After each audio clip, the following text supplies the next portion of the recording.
Okay, well, welcome to Thursday's April 25th CST 163, Basic Computer Applications for IT. And today we're going to be covering PowerPoint Chapter 2, and we'll cover Projects 1, 2, and 3, which is your homework for next week. We've only got this and I believe 3 more classes, and we'll be done for the semester. We'll finish up with PowerPoint. And we may have a day of just introduction to Access. There just isn't enough time to do much with Access. And then we will possibly, if we have any time, I'm not sure if we will, spend a little bit of time talking about how it relates to the Google suite of Office products as well, because those are almost as widely used as Microsoft Office is. So it's good to know how they are similar and how they're different. What I'm going to do today is I've shared my PowerPoint presentation with you, so you should be seeing that. I'm not going to run it in display mode because then you can't see what I'm doing, but you should be able to see the main slides and see what I'm doing as we navigate around it. The first thing is that spell checking. If you've used spell checking in any other program like Word or Excel, and we certainly did that when we were there, this is not a hard thing to do. You've got a couple of choices. One is if you're typing in, I go up here, spell checking routine. Oh, didn't like that. Doesn't even recognize it. Trying to misspell it so that it'll fix it. Well, that's just annoying. There it goes. Notice it'll get a squiggly line underneath it like it always does. And if you just do a right mouse click on it, you'll get a couple of options. You can go to the dictionary, not from here. Hold on. Getting errors on something else. I'm just going to switch it to routine. Normally, if it's a word that is fairly simple, notice that? So I misspelled it, just by transposing 2 letters. And when I hit the space bar, okay, it will automatically correct that. So having said that,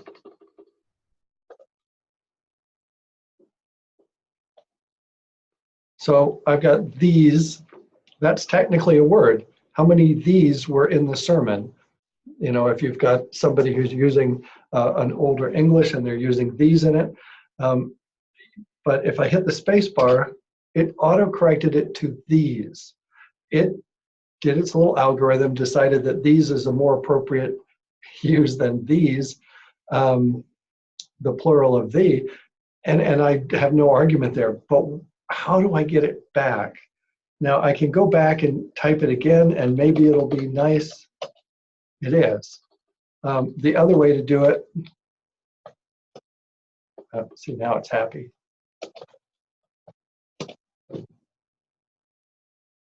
Oh, I hate it when it, all right, now I need another word.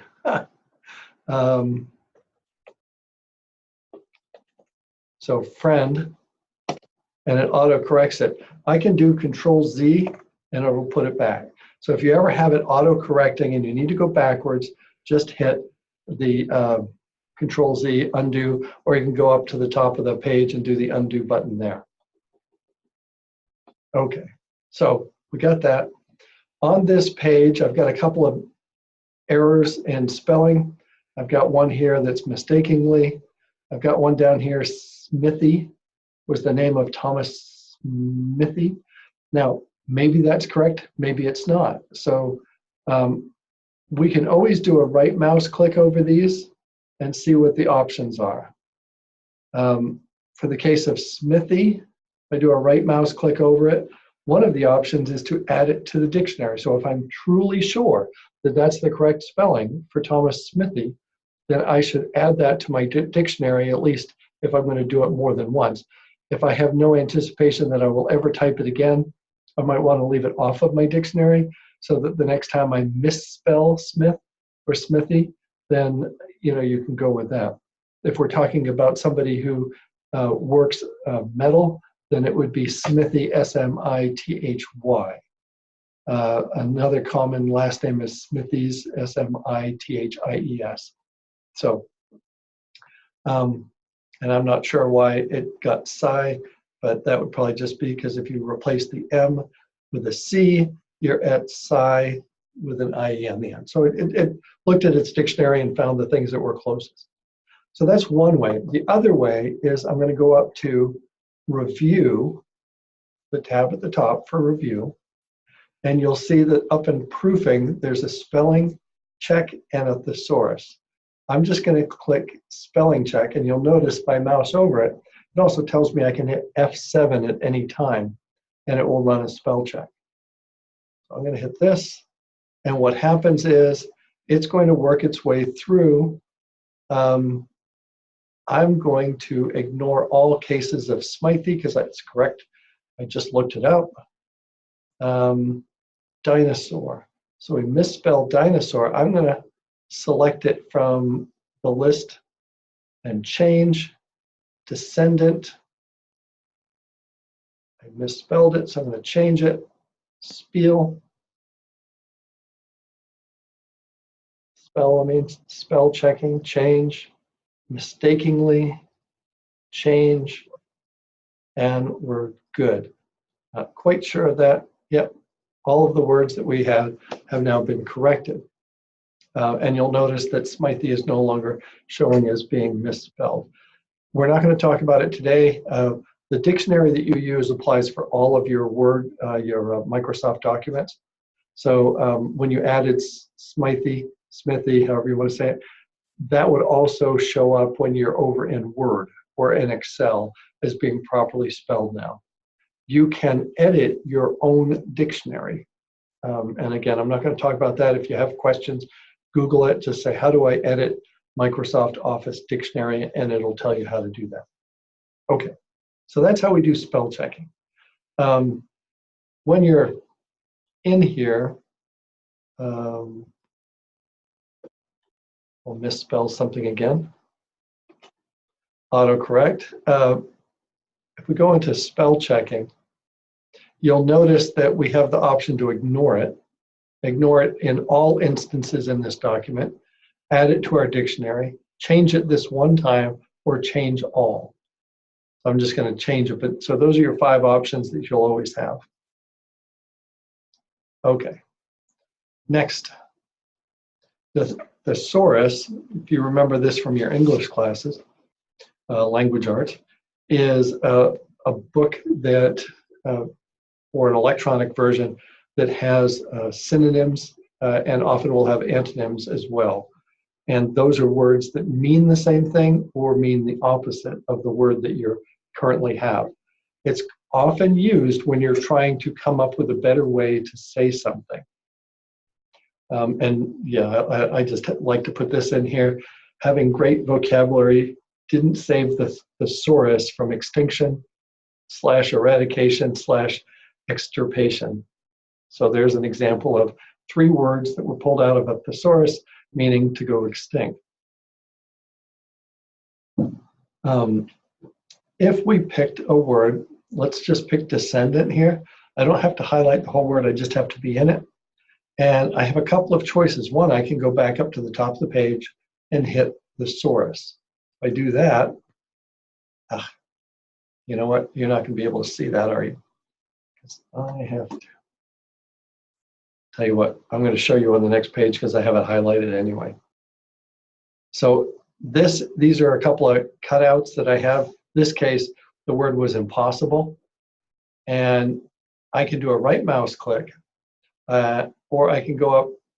This version right here is what I got when I clicked the thesaurus. And actually, sorry, this is the right mouse click. So right mouse clicked on impossible, and I came down here to where it says synonyms, and here's a number of synonyms that are available. I can also down at the bottom, you see there's a thesaurus option. And if I click that, then I get this image here, which is a pop-up and allows me to look for additional synonyms for the word impossible. I'm going to do it live, but I'm not, usually these pop-ups you can't see, so I apologize for that. If I go down here to synonyms, I could just change it to unmanageable. There, I just changed it. So now we we've changed it using the thesaurus. I could do it again and go back in here, look for synonyms. Now the really unusual thing is sometimes you'll go from one word to another and then it doesn't give you the synonym to go backwards. So sometimes yes, sometimes no. So anyway, that's what a thesaurus is. Go up here.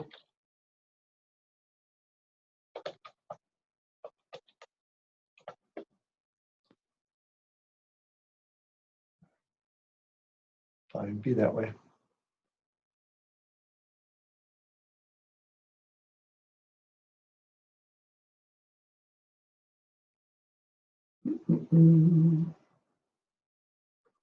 Well, I'm looking for the antonyms, but it's not popping up right now. I'll have to look for that. Oh, you know what? They are there. You'll see here's one example where it's listed as an antonym. And an antonym is something that is opposite the word. So an opposite from impossible might be manageable. What you don't see here is that this list is, you can scroll down it. There's more words that aren't showing in that breakout. Okay. How about finding and replacing text? No different than what you had in Word or any of the other documents. You can get to find by doing a Control F. You can also get to it by coming up to Home. And right there under Editing, you'll see Find, little magnifying glass. Right underneath it is Replace. And you'll notice I can replace, or I can replace font. So if I just want to change the way everything looks, I grab this and I want to replace the font. I can replace Arial, which is what, make sure that's what it is. Actually, I've got Centuries Gothic.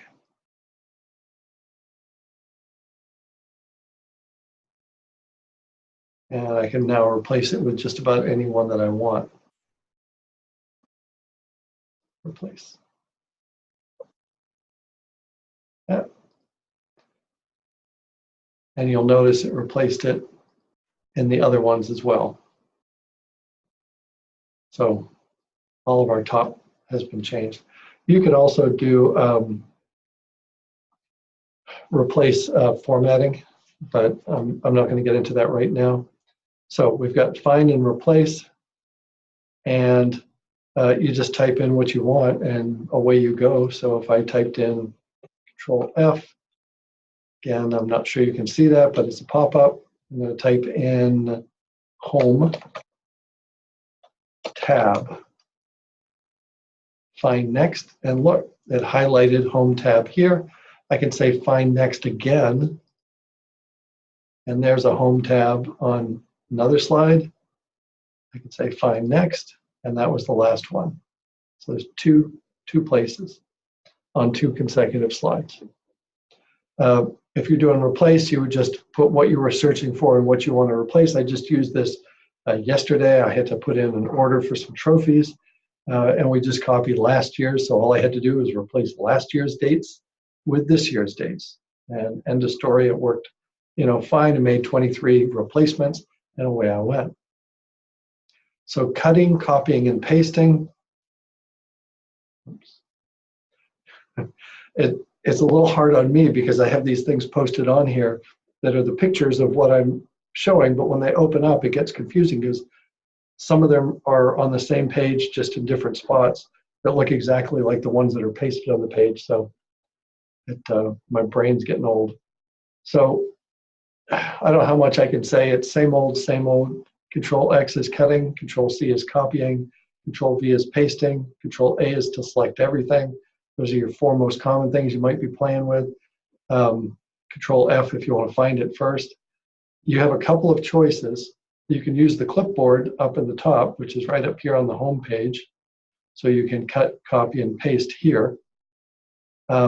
If you're going to paste, for example, I'm going to highlight this, and if I go up to paste, it's going to show me a couple of, well, sorry, I haven't copied it yet. Copy.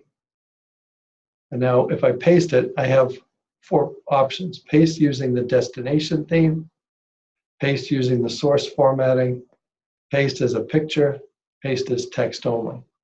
In this case, 3 out of the 4 are the same thing, but they might be different, especially if I copied it out of a Word document and then copy it over here. In just a second, I'll do that.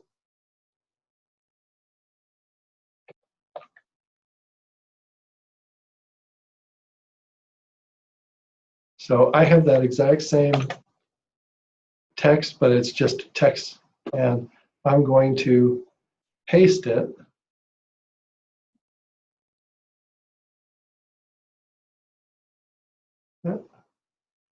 Paste using the source formatting. So it's going to have the formatting of the Word document that it came out of, which is going to look very different than if I use the formatting of the destination target, which is the PowerPoint presentation. I still don't want to do it as picture. You'll notice it shows up in the middle of the page in black text, and it's a picture. It's not a text that I can edit. Or I could, if I use just text only, it's going to lose whatever formatting it has, but it's going to, by default, then use the formatting of where I'm pasting it. So really, options 1 and 4 in this case are the same thing. Okay. I can also, paste down here just using a right mouse click, and I can paste special, which if it pops up, it'll pop up as this one right here, and I can tell it, oops, sorry, I can tell it which of those options I want to use as an HTML format, rich text format, unformatted text, picture, whatever. And there's more that aren't shown. So you have some paste options. All right. Using the outline pane. We talked about this a little bit on Tuesday. And if I go to View, go to Outline mode, I get the whole outline over here. So I'm on using the outline page here, and I can just go in here, and the outline pane is a very useful editing feature in PowerPoint, and actually it is in other things as well. But one of the cool things in here is, notice if I mouse over the bullet at the side, I can just grab that and move it up one, and it did it inside of the in here. I can actually do the same thing here too. So I can do it either way, but it's a lot easier if I want to move something from one slide up to another one. I might say, well, what I really want to do is I want to move this one up here and put it on that page. I don't, but you know what I mean. That would have meant if I wasn't in the outline pane, I would have had to cut it off of one page, go find the page that I wanted, put it where I wanted, and then pasted it. All I had to do here was just click it and drag it, and I'm done. Control Z, put it back the way it was. Are there any questions so far?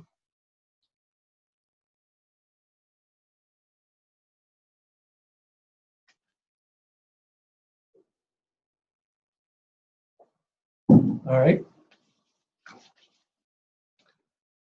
So that's using the outline pane, and you'll have part of your homework has you doing that as well.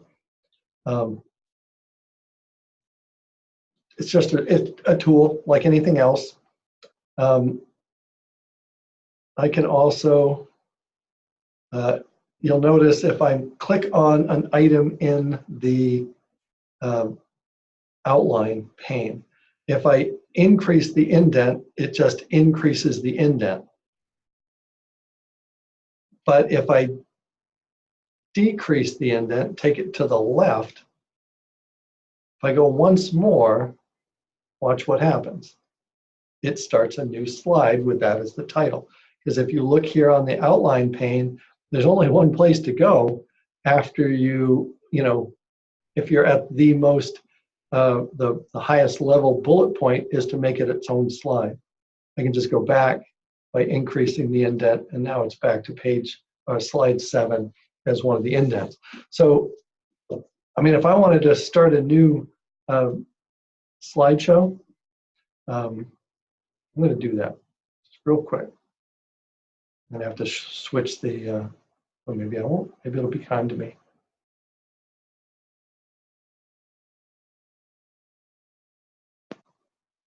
Yeah, I'm going to have to.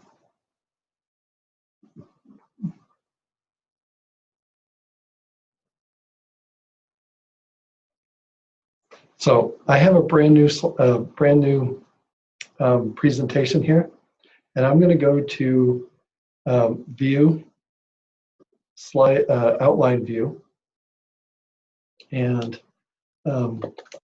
the animals of the world, birds of the world, mammals of the world, fish of the world, reptiles,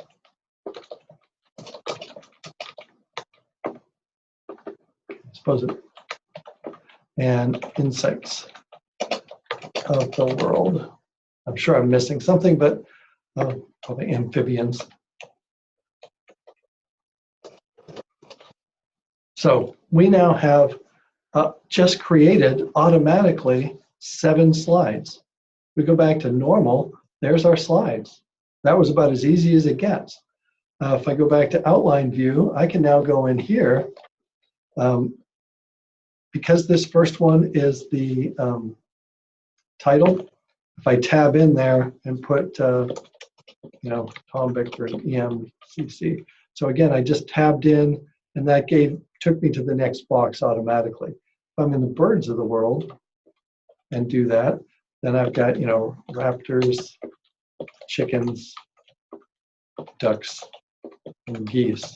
That's as far as I know. That's, oh wait, hummingbirds. There. So all I did was in here, go in. I can even change it, go back up to the beginning of chickens, and I'm going to put in, oops, sorry, not chickens. Chickens are not waterfowl. And now increase that. See how easy it is to create these slides using the outline mode? Same thing I could do for mammals and fish and reptiles and all those. So that's the benefit of using the outline mode. Let me go back over to new share.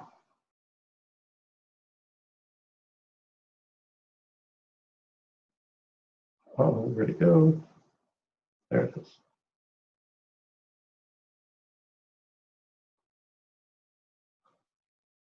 I've lost my, oh, there it is. Just got moved to the wrong side, sorry.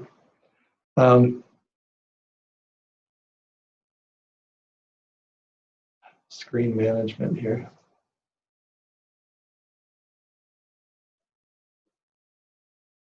All right, so again, that was the outline pane. Next thing, managing slides. So we just saw how you could manage your slides using the outline view. If you're in the normal view, you've got your slide navigator on the left side.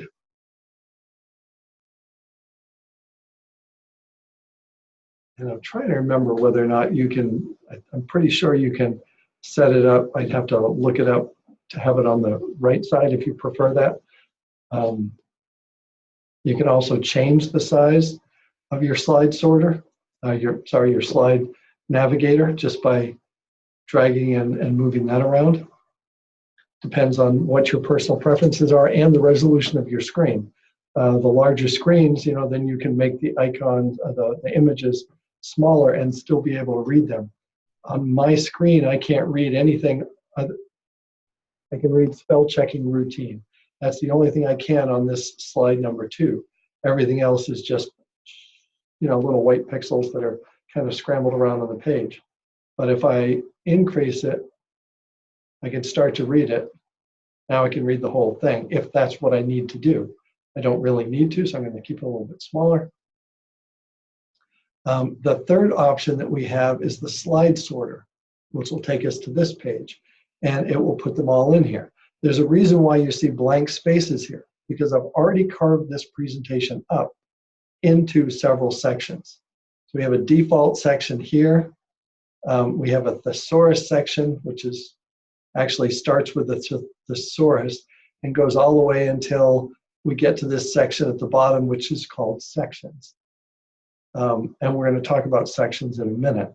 So this is the slide sorter, and I can move slides around all I want.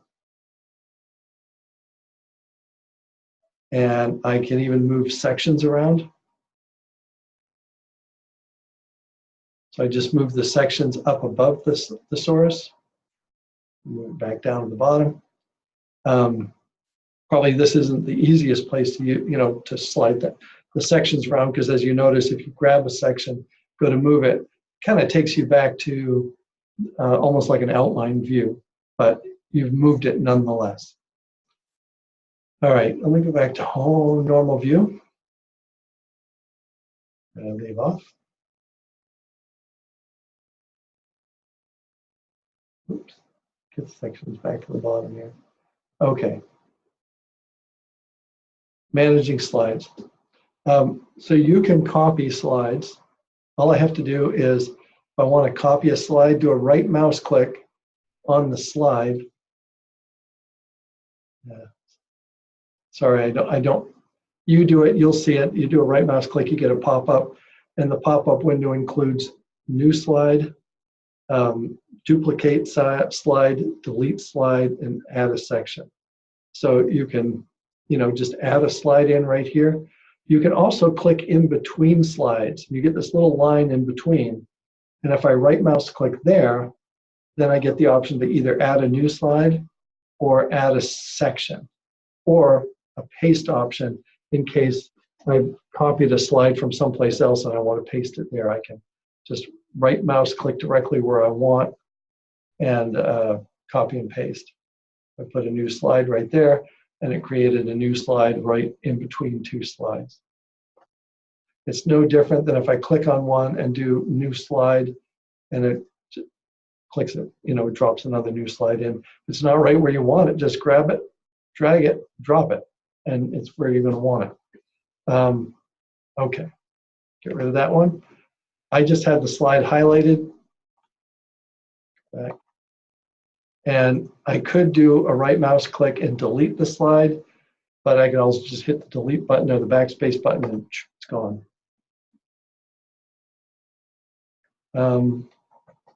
You can copy slides between presentations. So if I go back over here to Birds of the World, go to normal, and I'm going to grab Birds of the World, and I can just copy this slide right here, copy, go over here, put it at the very end, and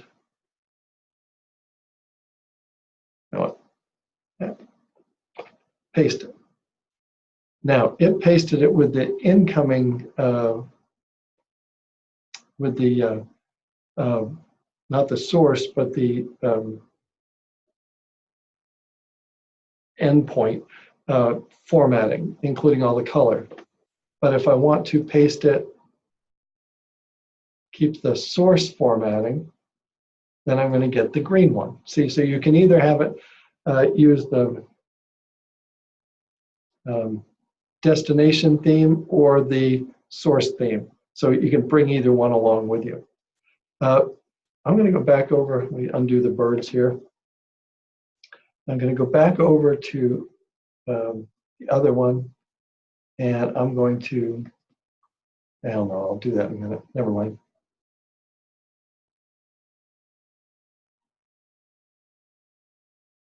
Okay, managing slides.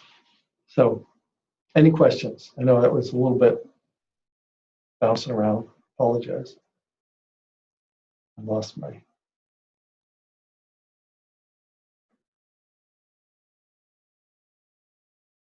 Oh, I'm going to guess cat on the keyboard. That's probably Amanda.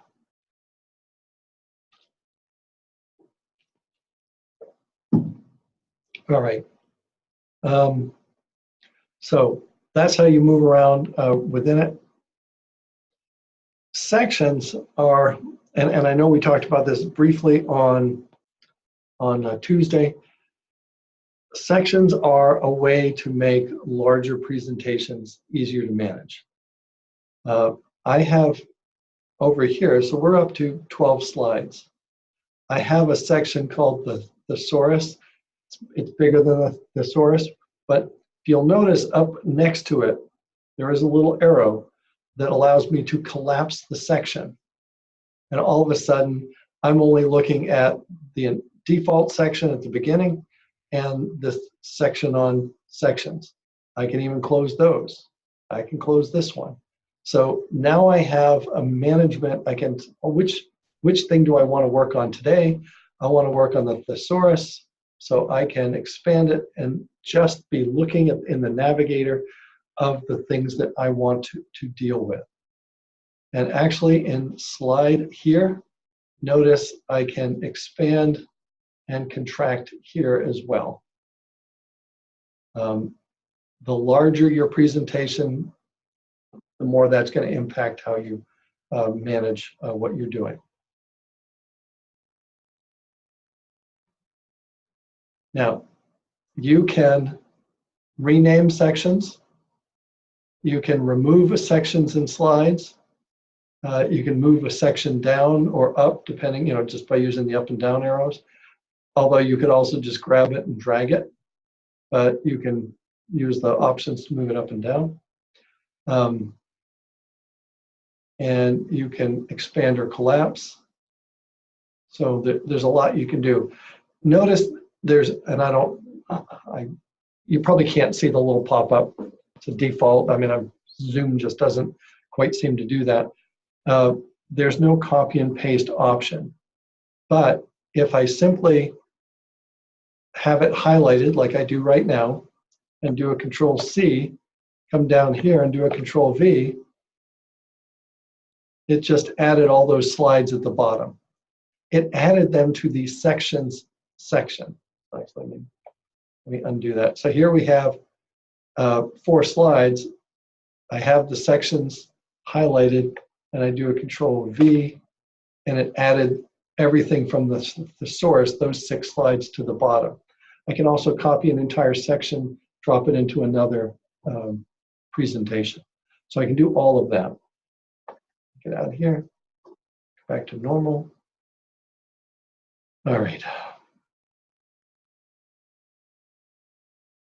Printing section. So that's another, I tried to make sure I have enough pictures on here because, again, these are all the pop-ups that you can't see. If you go to print, and when it opens up, you select print all slides, it'll give you the options, print all slides, print a selection, print the current slide, or print a custom range. But as soon as you're into this expand the menu, you'll notice down below that any sections are listed. So we have 3 sections in this PowerPoint presentation. We have the default section, the thesaurus, and the sections. And you don't even notice it because it's like, well, I don't want the thesaurus.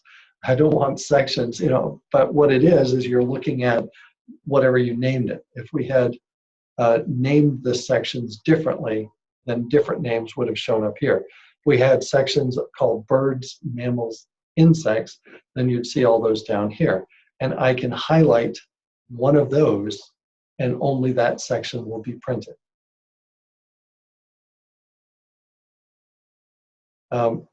The last thing in project 3 that you had to work on had to do with customizing the quick access toolbar.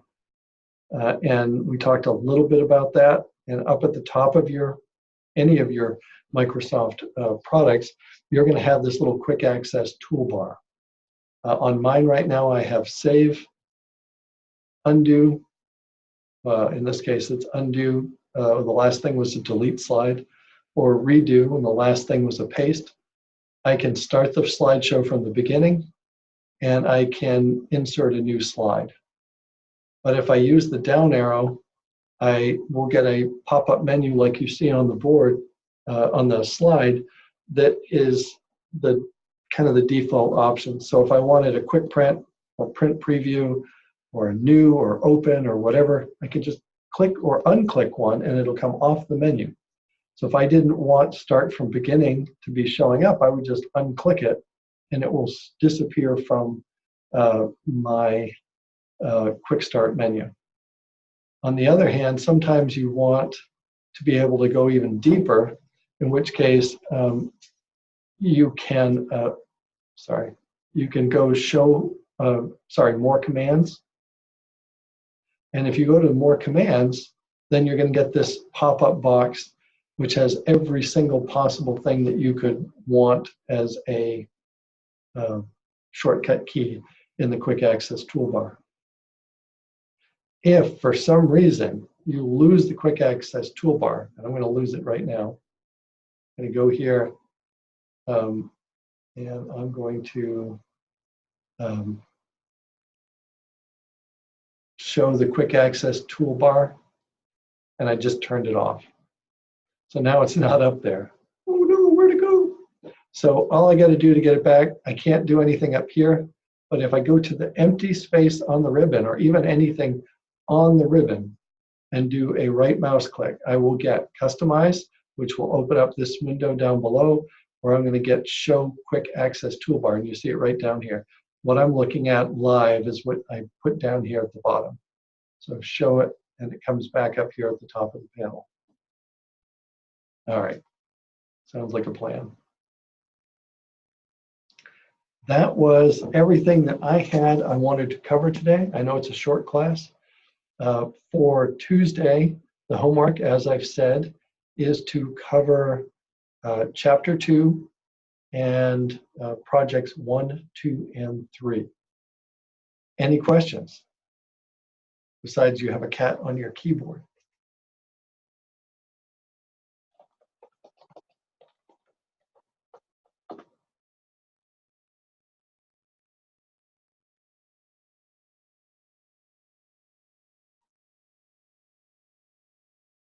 Sorry, I've got something here. New slide. There we go. Is that the problem right there?